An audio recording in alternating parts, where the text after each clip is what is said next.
So Raymond and Tamar Reilly hold their doctorates, and they're the only IPSA-trained couple who practice surrogate partner therapy.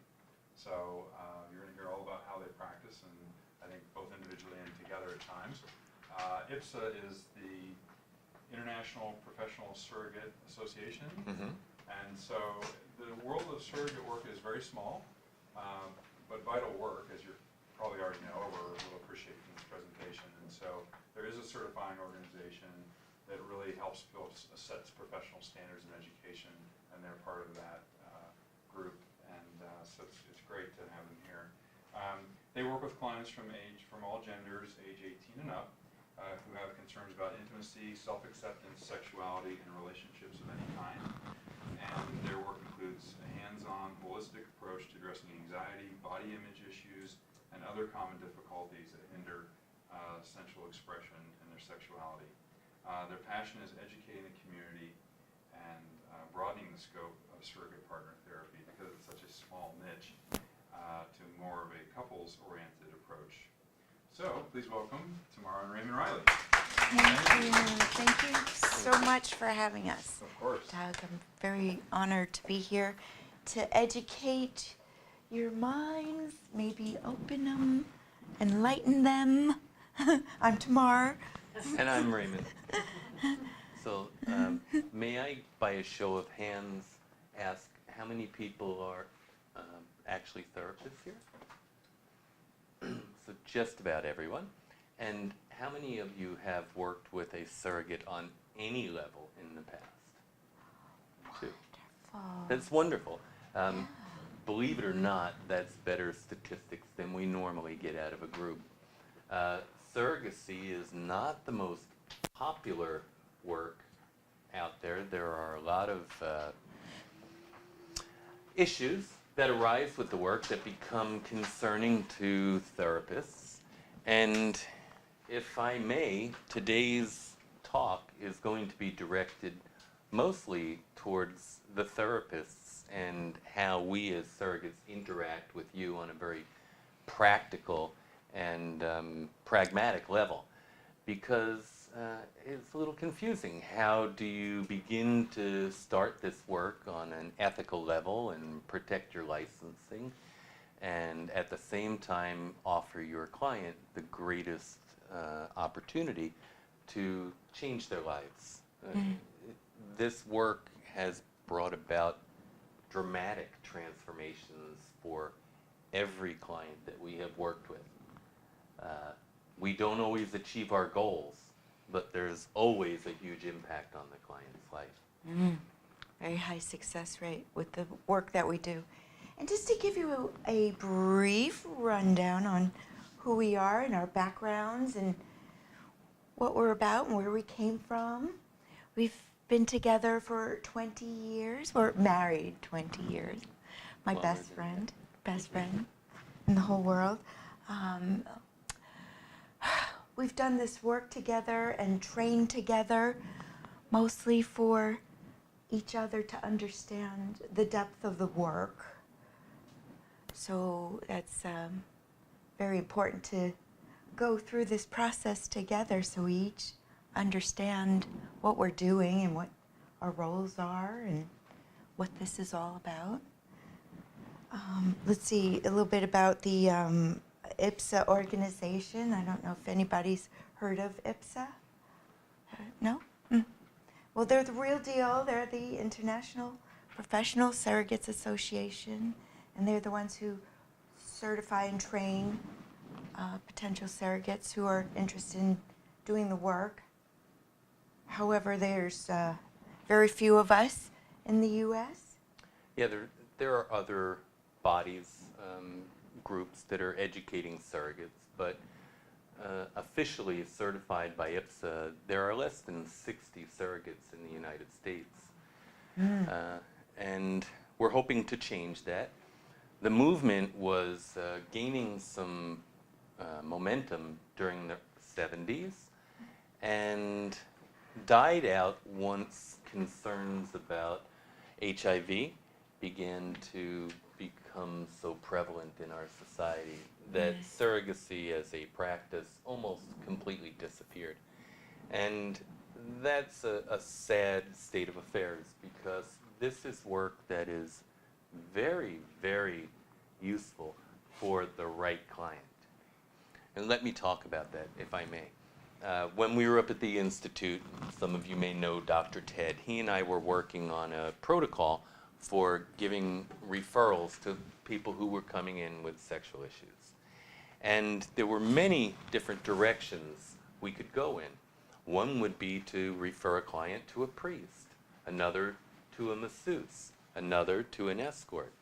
But the surrogates, the people that we defined as being appropriate to refer to a surrogate, were those who fell far outside the normal curve of human sexual behavior. These are the people who are not going to move forward with their issues without some external intervention. And by that, I mean there are people who will be in therapy for years and years and years and never approach a surrogate.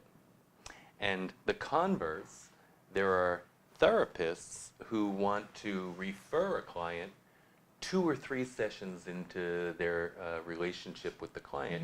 They want to refer a client over to a surrogate, and that's not the appropriate time yet. We really need to be able to process through some initial issues in people's lives before we even consider going into surrogacy. So one of the considerations is their physical health. Are they of sound mind and body, where they're able to function properly, irrespective of any intervention that they may get from a surrogate? Are they currently on any medications that may be inhibiting their ability to have satisfactory relations? That's another issue. And then there are physical factors that come into play with a client. They may be overweight. They may have some abnormalities in their genitalia that prevent them from being able to really enjoy a satisfactory and rewarding sex life. So those are the people that we're looking for. The 65-year-old male virgin, where is he going to go if he doesn't have someone like a surrogate come in and intervene? The anxiety that he's been developing on losing his virginity has been compounding itself since the time he was a teenager. So that initial adolescent anxiety that you see that's normal in teenagers, imagine how a 65-year-old man deals with that. But in moving on, I just wanted to conclude with a little bit. We do this work on this as a part-time basis.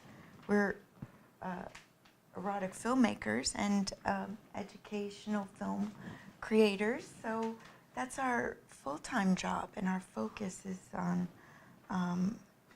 filmmaking, only because this is very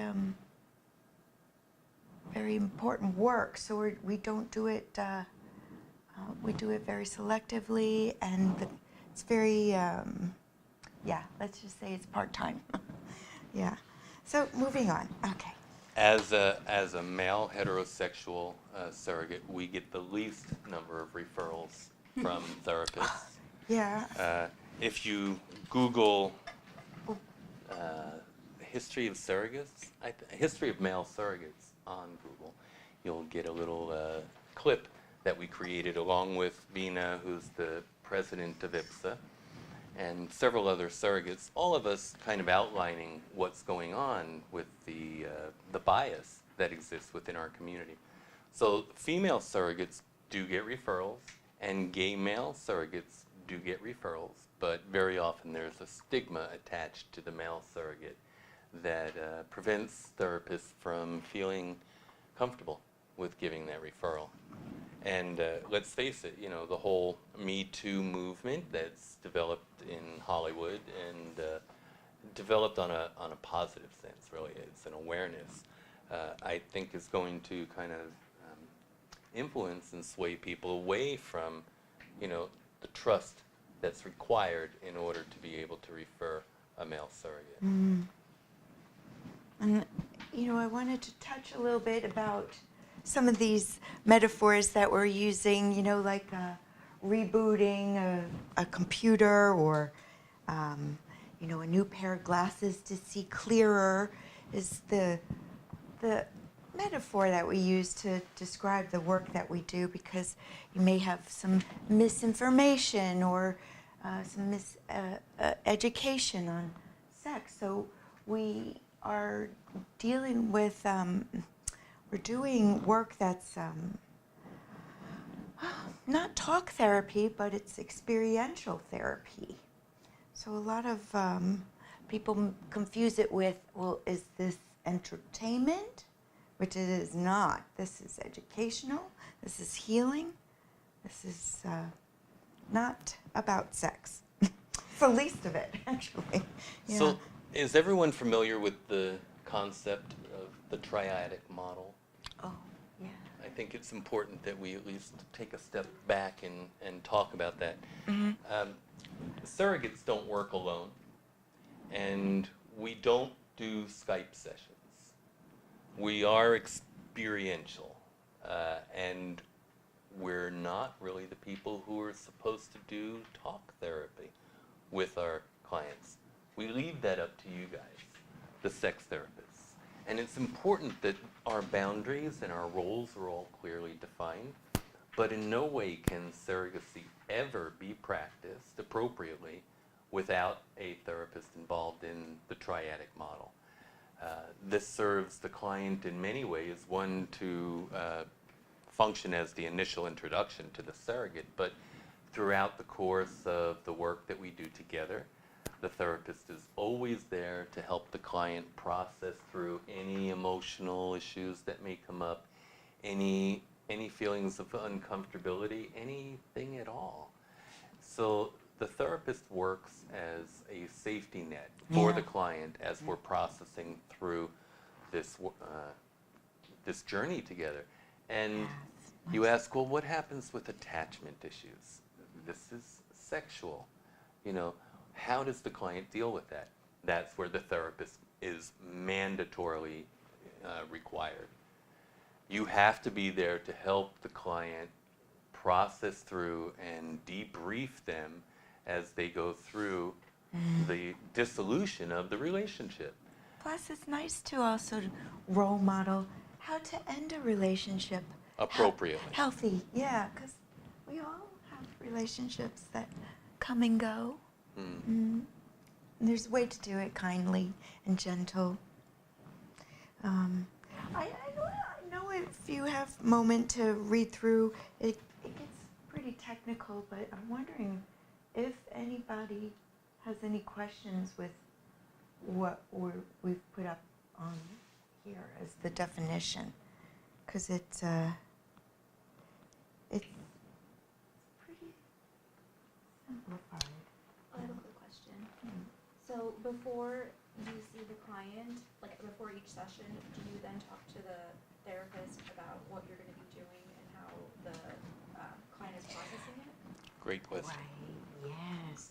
As a matter of fact, I wanted to just show you an example of some of the exercises that we go through. Oh, wait.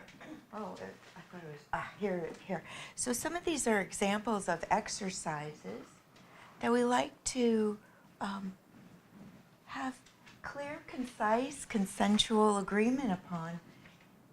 Each one, these are just an examples of some of the experientials. So there's always talk and discussion about things ahead of time. So yeah, there is that.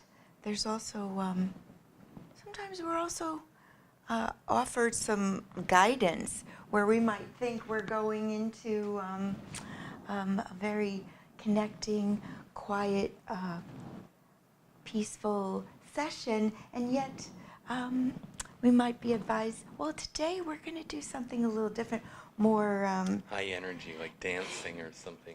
yeah. So we use that, what I call the successive approximation along the way, and adjust accordingly. So there is a lot of yeah, adjusting accordingly. There are standardized practices, exercises that we could go through. And if you wanted to, you could go from step 1 to the very end and follow it through exactly. This is what we would call a best case practice for the work.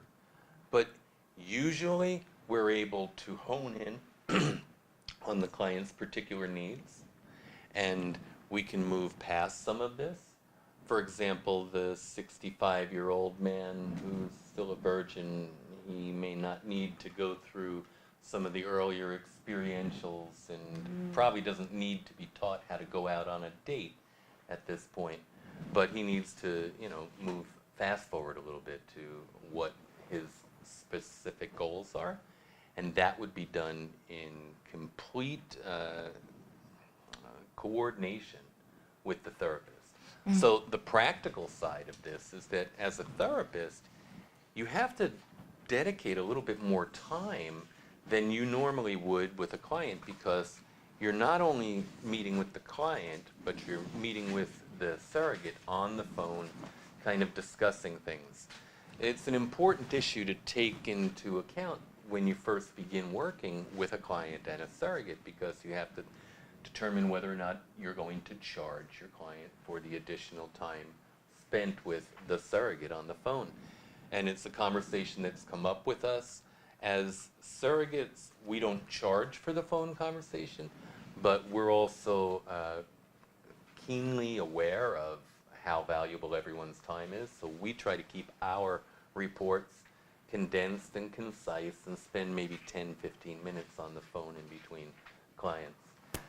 If it gets more than that, then you start feeling like you're working for free. Yeah. I love to give some examples of just some of the cases that we've had, that some are just ordinary, some are extraordinary. Where simple things like just holding hands. I've had sessions that the goal was to learn how to kiss. Just that would be the goal, and how profound that journey could be. Or things like public display of affection, going out in public and holding hands, or just walking arm in arm. Things that are basic, yet we take them for granted, but it could be a first-time experience for someone. So it could be ordinary, but it's extraordinary. And remember, we're not dealing with your normal average client. We're dealing with the people who are on the outskirts of the norm curve.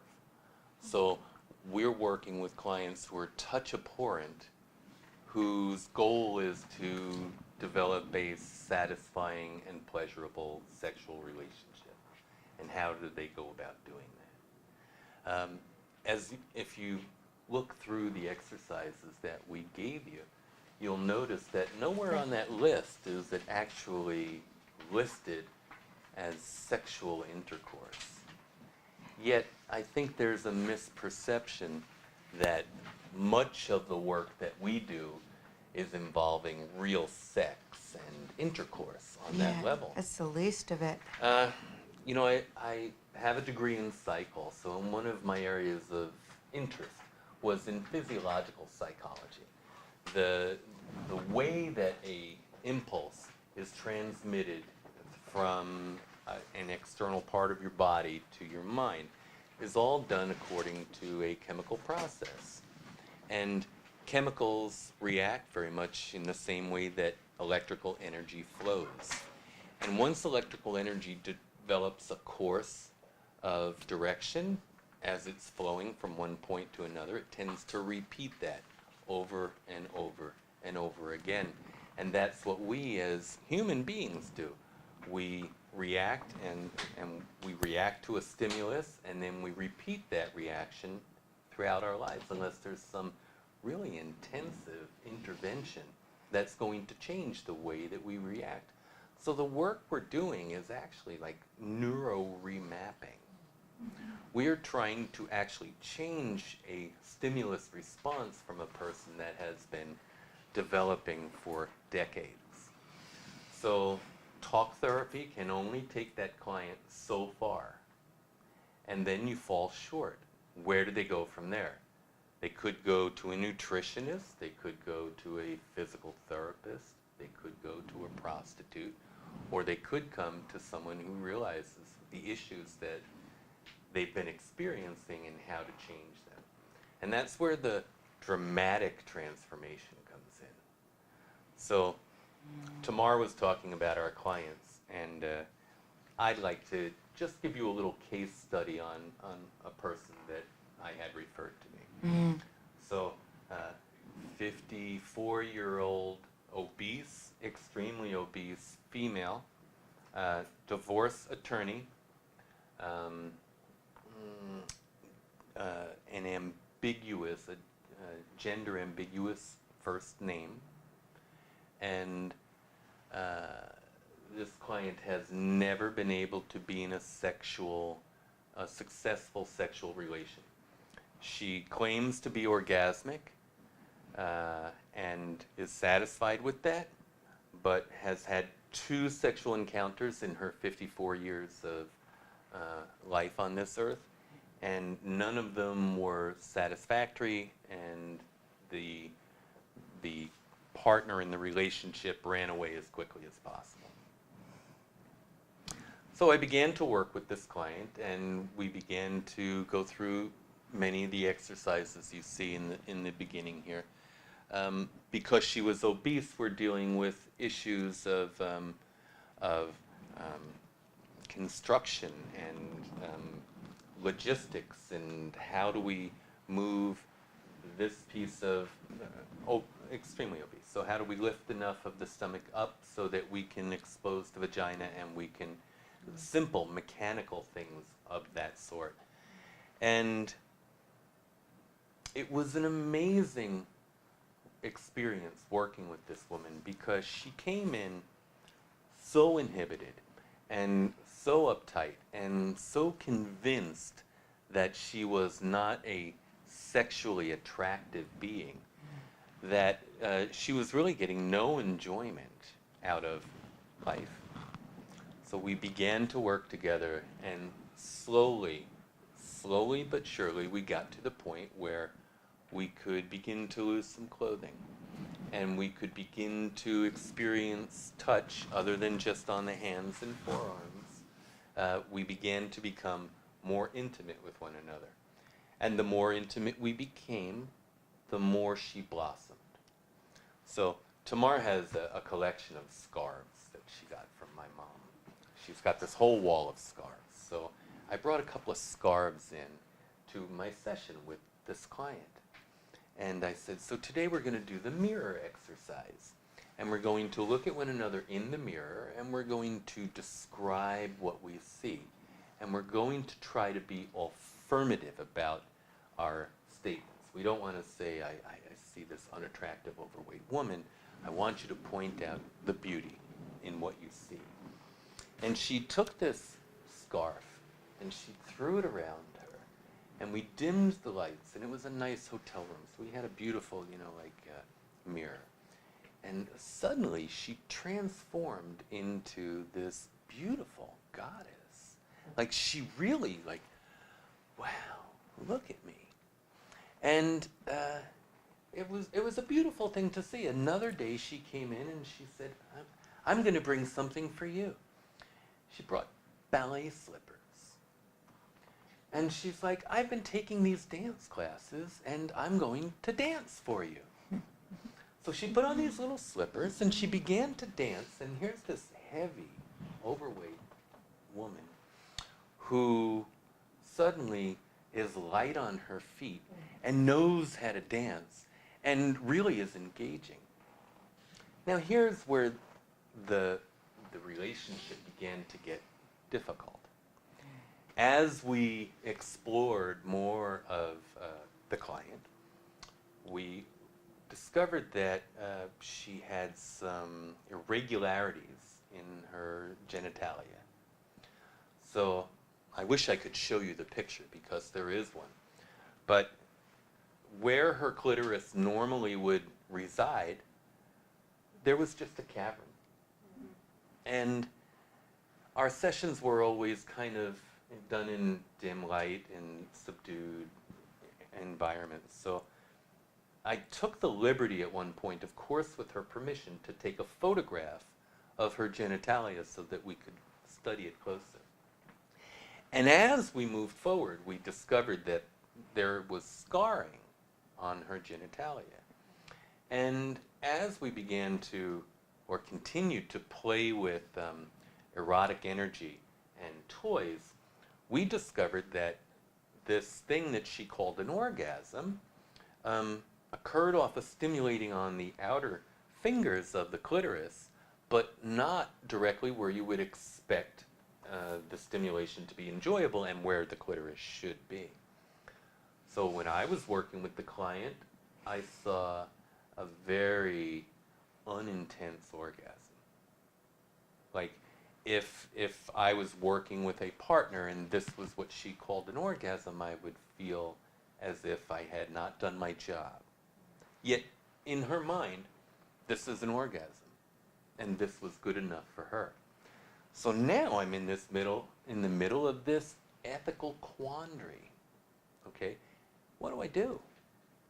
How do I tell my client that the climaxes that she is having, though enjoyable, are really not what I would expect from a person who's having this much stimulation done? And let me tell you, we tried every device and every toy. I own a Sybian. Anybody know what a Sybian is? It's like a saddle that you sit on. It's a $1,200 vibrator. Okay? And I brought a Sybian to her. None of that changed anything for her results. And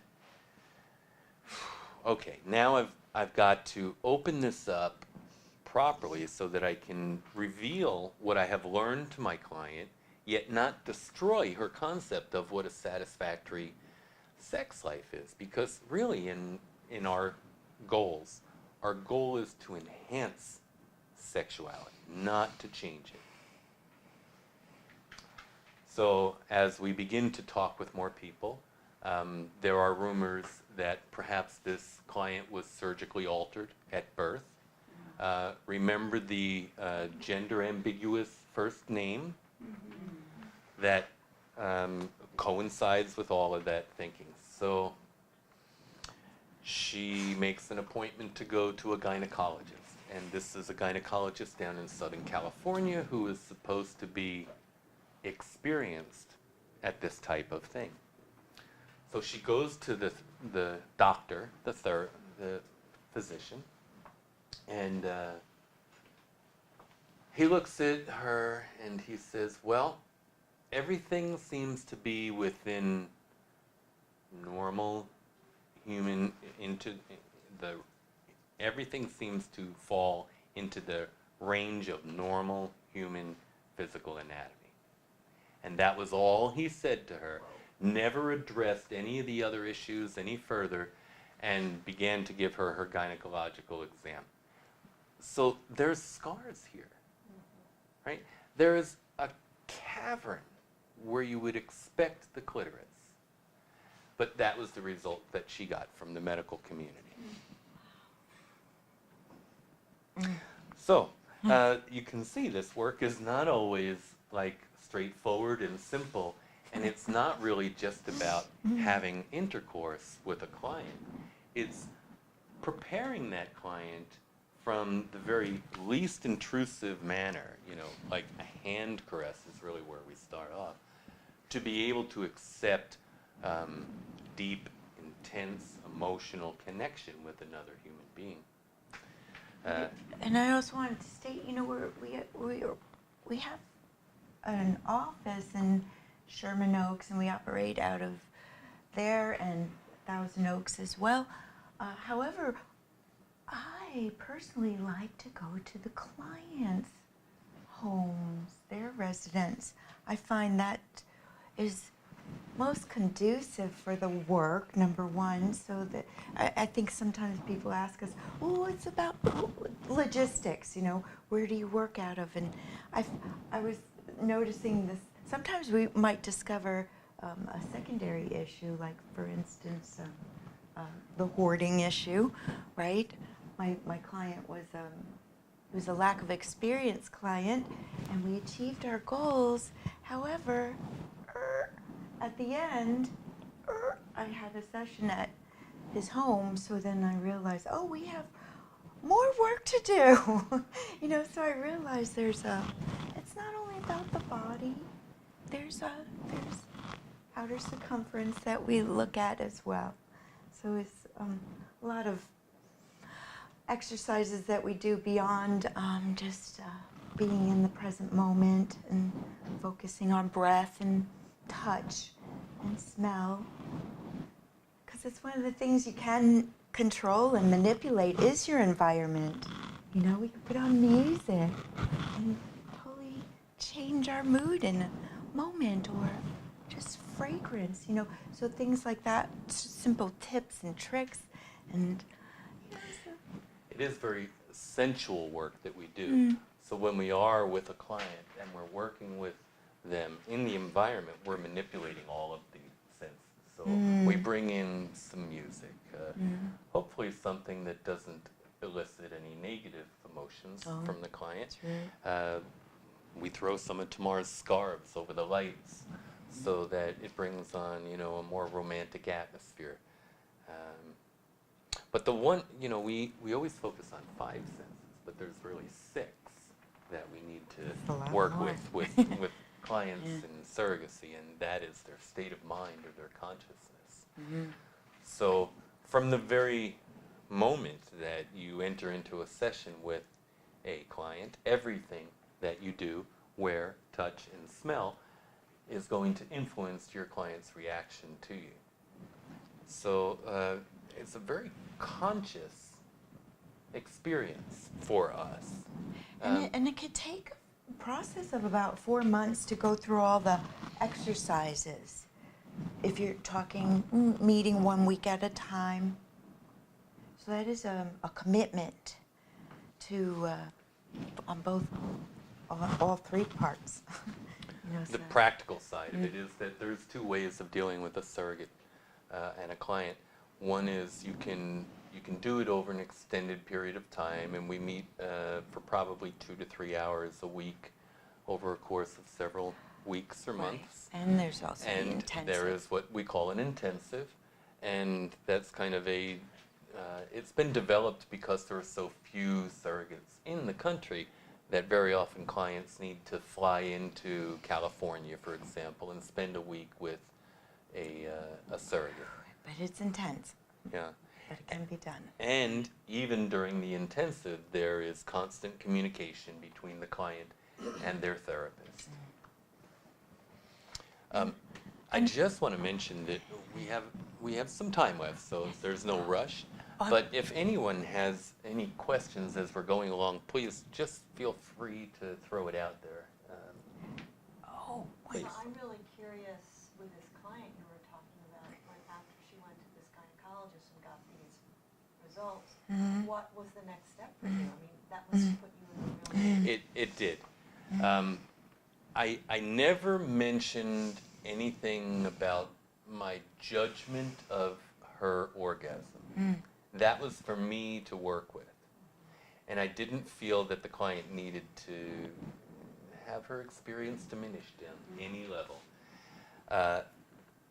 The positive side of our relationship is that she came away a fully self-actualized, like, woman with esteem and confidence. And those were her words. You know, we worked together for quite a while. It was one of my longer cases. I think I was with her for close to 6 months. We spent a little time apart while she was vacationing, but that was like a 6-month time period. So there was a lot of opportunity to institute change. I'd be interested in following up to find out how she's doing. I stopped working with her about 9 months ago. But, there's something that we always need to hold very dear with us in these relationships that we are developing with a client. And that is that we are a professional relationship. We are there for educational and therapeutic reasons. I don't want to continue with a client after we've finished our work, Right. quite frankly. I want them to be able to go off and develop meaningful, real life relationships with the work that we've done. Yeah. So for her to have any hesitation in splitting up after these 6 months would have diminished her experience, I think.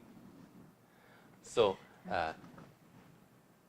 I don't know that she went off to have a loving relationship, but she felt a lot better about herself and a lot better about some of the things that she had explored and had an opportunity to do. She had never really kissed a man. So when she was done, and we were talking on our last session, she said, and I'm a good kisser. And that was all I needed to know, You had a question. Raymond, was the gynecologist male or female? I missed that. I believe male, I can't imagine a female gynecologist. saying something like that. You Yes. fall, I'm shocked. And we don't know if she really went to the gynecologist. Oh, I hope okay. that's what we Okay. Okay. Are there any issues that you feel would be contraindicated to using a surrogate? For example, on your list of reasons to use a surrogate, the sexual issues, obviously, and I spoke with you a little bit about trauma, and are there any cases where you would not feel it would be appropriate or helpful versus talk therapy or other forms of therapy? When wouldn't you work with a client? when there is evidence of psychosis Yeah. or other mental conditions which may influence the work, Yeah. surrogacy is probably not the best option. Traditionally we always say, look, it's all about the client. We're always concerned about the client and their needs and their well-being. But there are really three people here. The therapist who's protecting their license and trying to, build a career. But the surrogate is putting a lot of themselves on the line. Which brings another topic of conversation up, and that's about the medical testing. That could be another situation where a medical test would be contraindicative of referring a surrogate. I had the weirdest experience, you guys. So I'm meeting with a therapist, and this therapist wants me to work in an intensive with a post-operative transsexual, and it is male to female transformation. They want me to do an intensive with this client. And specifically, and this is not usually the case, specifically because the client wanted to confirm that she could actually perform intercourse with a male. So knowing that, and knowing that that's where this session is leading, I speak with the therapist and I say, look, we have a 1 week window to work with one another. I want your client to go and do the STD testing beforehand, because we're not going to have time to get the results and react to them appropriately. And the therapist's response was, well, I think that would be anxiety eliciting for my client, and I can't permit that. Okay. Needless to say, I did not work with that therapist or their client ever again. But anxiety provoking, to know that you're healthy, to know that you're able to be sexually active and not put someone else's well-being in jeopardy. can that be? Well, yeah. So, we're adamant about the medical testing, and that's part of the process. What kind of medical? I want to know an STD profile. So you want to know if the person has syphilis, gonorrhea, chlamydia, HIV, on and on, hepatitis. All of these are issues, you know, and they're not necessarily sexual issues. These are things that can be concerning if you're doing something as innocent as a kissing practice. Yeah. And I wanted to mention that CNN did a little expose on surrogate partner therapy with one of our colleagues in San Francisco. So if anybody has a chance to Google Lisa Ling, yeah, you did. Oh, yeah. Would Yeah. you tell us what happened at the end? Because I thought it was the most amazing thing. Do you remember? Well, I remember they looked in the mirror, but I don't remember, Yes. they did that mirror. They Lisa got Ling naked. took her clothes off. Yeah. They got She down. did a naked mirror image exercise yeah. on CNN. Yeah, Yeah. that's what we're seeing. It's called Sexual Healing. So it was like a 1 hour show. The first half was about Tantra, so that's not the, you have to go to the second half of the show to see it. Yeah, I forget the, Emiko. Emiko is the name of the surrogate. Who She's up in did- San Francisco. Yeah. Please watch that piece. It's one of the most sensitive pieces of journalism I think I've ever seen. Yeah. Yeah. Yeah. There's another movie about. Go ahead. Yeah. There was another presentation here on surrogacy. By Marilyn Lawrence. Was that what it was? Oh yeah, the Yes. 40-year And the virgin. 40-year yeah, that's what we're seeing. I teach human sexuality, and I let my students, tell my students to go listen to it or watch it on YouTube. That's a good This one. 40-year-old virgin, not the movie, but the, it's excellent, because you actually get to see the process. Yeah. Yeah. Speaking of the process, there's also a movie out called The Sessions. Did yeah. anyone see The Sessions? Yeah. Okay. Think of that. Here was the Oh, but scenario she's that I at- disagree. Oh, she asked what you think of that. I'm just wondering about. Okay. give me thoughts. I think it created a misconception about surrogacy. There was a moment at which Helen Hunt takes off her clothes and jumps into bed with her client, and they're you know, the storyline goes that they had sex right then and there, and he was thrown off by that. Yeah. He was very nervous. However, though, that is the way Cheryl Cohen Green operates in San Francisco. She 6 sessions or less, and so that is how she her practice is. So it was portrayed accurately. Not how I operate my practice. I think it's a bit Well, here's what went on. hurried. That was a hurried. situation where the therapist was being adaptive. Okay, we've got a guy in an iron lung. We're not dealing with someone True, who's got true. sex issues or trauma or other things in their life that you need to address first. He's in an iron lung and he's never had sex with another human being. In that case, I would say that her behavior was warranted because they cut right to the end goal. But for the most part, we are dealing with leftover anxiety, trauma, sexual inhibitions that really need to be kind of eased through, as opposed to, you know, pushing somebody off the end of the diving board and expecting them to swim. Yeah. Please. So I'm pretty involved with the autism community, and a lot of parents are aware that if I specialize in sex therapy, they ask me how can they help their high functioning children have sexual relationships, because some of the children are wanting to have that, but they're just not trying to go about it because of anxiety. Do you guys work with that at all with high functioning? I understand maybe not, you know, lower functioning. You want to answer? I haven't had a case yet. I would like to, but I haven't had one yet. The work that we do, the touch therapy, can be broadened into many different areas. I also have a grandson who is on the autistic spectrum, and when he was younger, they used to brush him. His They had a arm. little brush, On his and they would arm. brush him to give him stimulation, and that would just calm him down. He'd be fine. So Yeah. I can't imagine how the work that we do wouldn't be effective for an autistic client, but we need to broaden society's acceptance of this work before we're able to bring in the most vulnerable.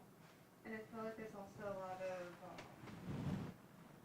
resistance for people on the spectrum to have sex because they're like, a lot of people view them as they can't really comprehend. Well, sure, the judgmental side is we don't want them to reproduce. Because I have a younger brother with autism, that's how I'm really involved in autism. Mhm. Also, in the work we do, the touch therapy for coma patients, right? The sooner that a coma patient is exposed to touch stimulus, the more likely they are to come out and still regain some functioning. In our case, end of life experience with my mother. My mom wanted to die in her bed, in her home, right? And she did that. And at the end of her life, Tamar was practicing, you know, like just some of the caressing techniques that we use in surrogacy on my mom. And it so calmed her down. And we're talking about a woman days away from her last breath. But the work that we did was as effective as any of the medications that we gave her during her hospice. Other questions? Thoughts? Go ahead. I just want to point out that Tamar's working with a client of mine, and one of the big reasons, like sometimes I've heard people say, well, if it's like I want to know if I can perform or what, why not go to a prostitute or a sex worker? And a big thing for my client was he didn't want somebody to have to tell him he was doing it well. He wanted to really understand what he was doing. And I think that's a big piece of working with a surrogate. You touched on this, but the relational component, that it's sensual, it's sexual, it's relational. And he really wanted to know, he's in his 70s, if he could still have a relationship with a woman and what that would look like. So that has been a big piece for him, and Tamar and I are in contact every time one of us sees the other, and it's been really helpful because also it piggybacks on the therapy where she may see something in his home that needs to be addressed in a bigger therapeutic way, and I can then bring that into the room in a different way, and then he can bring it back home. Yes, multifaceted. It's your goals with preparing this person to be in a relationship. Yes. So it's like you were telling earlier, you get such a perspective. We don't, when the client comes here, we don't go to their homes. It'd be great if we did actually. Yeah. It's like, hey, this won't work when you're. Yeah. I learn a lot about my clients through our conversations, for sure. Yeah, that's good. Please. I'm curious if you could describe your vision of how the field might be growing in the coming decade, how you'd like to see that happen, or how you think it is beginning. Okay.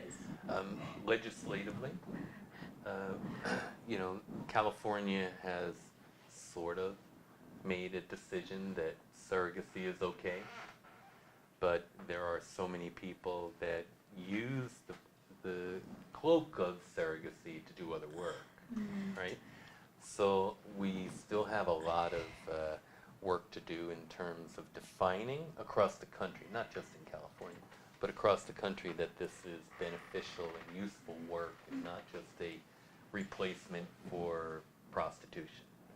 Because really, that's so little of the work that we're actually doing. It's so disappointing that the work has been tarnished by that stigmatism. Incidentally, with my client, the sex, though there was intercourse, was not the healing modality that created the transformation for the client. And sadly, I feel that there's only one person in EPSA who's training, and she does 6 to 7 people a year. And maybe out of that, 0 go on to do the work. They were just therapists who really wanted to take the course to understand the depth of the work, but they didn't want to practice. So there's that. So I don't see it flourishing and growing. Only.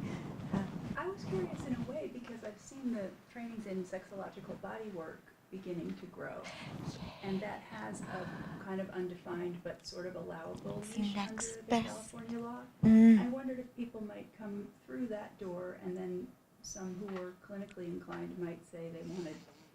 I'm just curious about what, good or bad for your profession, the growth of the sexological body worker job description.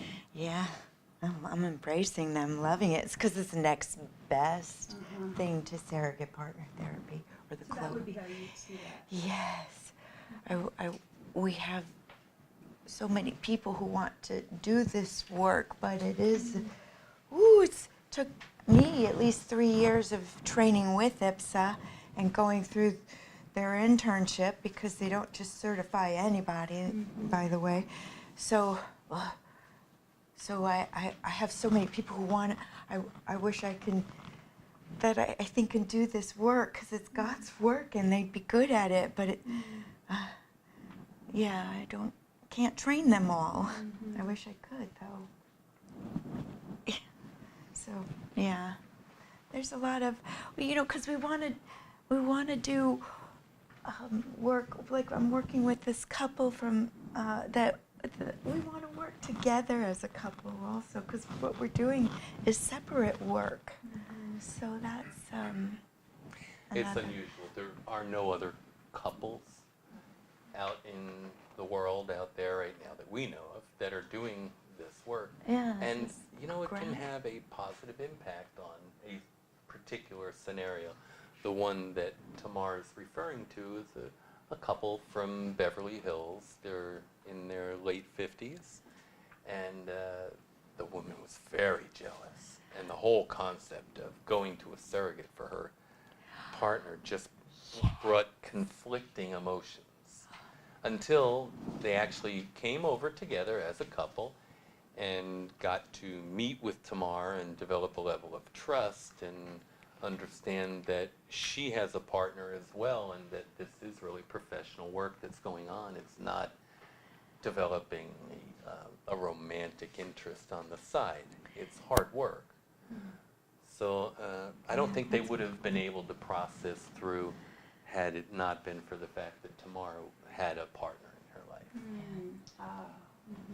Did you see the couple, then did you do the work with the couple? Is that- Yes. Oh, so the couple Yes. continued to see you? Yes.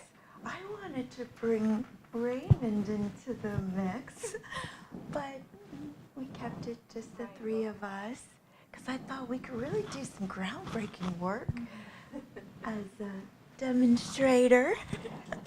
Once again, though, how would you 'Cause deal we're- with that financially? How would you charge a client? And it's already expensive work. And it We wasn't, want to be yeah. effective and efficient when we are charging. And it wasn't to work with her, it was to work with me. Right.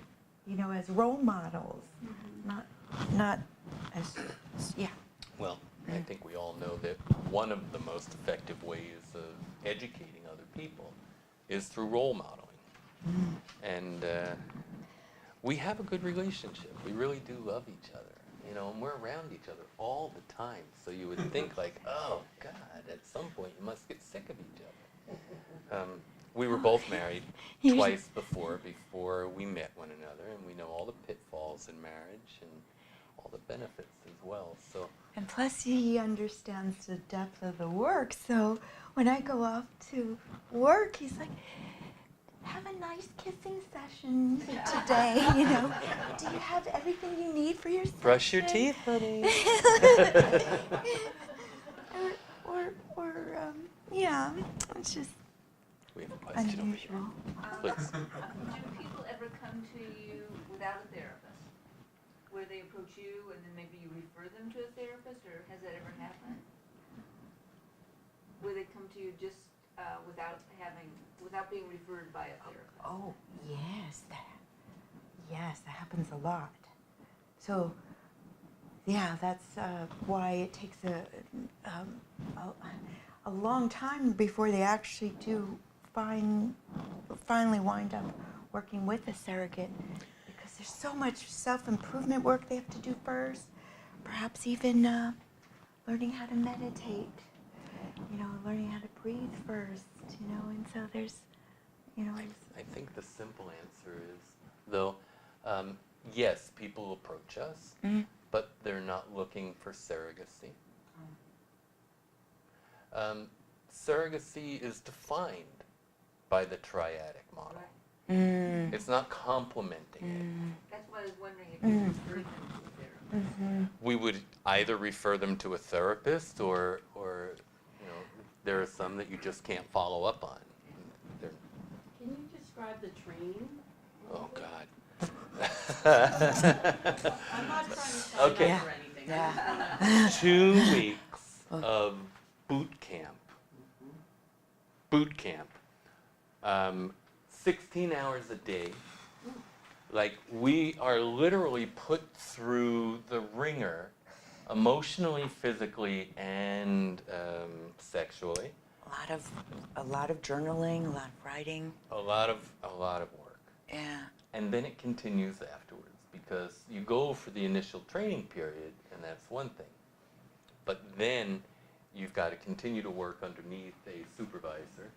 And I'm proud to say that Vina Blanchard, the president of IPSA, has been my supervisor from the beginning. She's a wonderful mentor. But beyond that, yeah, that's it. Yeah. But we go through all the exercises, and it's interesting. Yeah. I just feel like I want to share that I have a phenomenal, she's a sexological body worker, but also an anatomy instructor who does female genital scar tissue remediation and genital mapping, really in an educational capacity. And I couldn't stop thinking about her while you were talking about that client.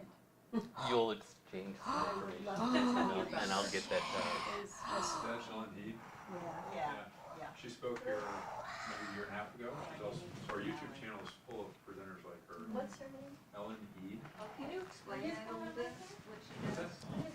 H. Yeah, well, maybe her video would better than I can, but I have worked with her.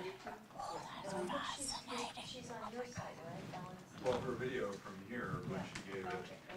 And I think her website is ellenheed.com, H-E-E-D. So she's pretty amazing. There's so few people, I figured you must be talking about her. Yeah. It's too bad that I can just pull a name out and know. I think there's be like thousands of you all out there. There's so much need, I think, as a species, sexually. Well, maybe we'll wrap here, and if you have more questions, you can bring them up to Tamar and Raymond. So I want to thank you all for being here, and of course, thank you both for bringing all your life here, because really everything you've lived allows you to come and share with us. So that's really cool. Thank you for having us. Yeah. And thanks for working with our clients, and just doing something that very few people are really willing to touch, but it is important work, and I hope that more and more people will embrace. There's so much need in as a human race. I think sexually, I think we're like in first grade, really, and it's not a judgmental statement. It's just the variety of issues that come through our doors is sort of mind-blowing, how much people are struggling and how many misconceptions and trauma around sex. So it's great that you're contributing to lifting that vibration a bit. So thank you. Thank you. Thank you.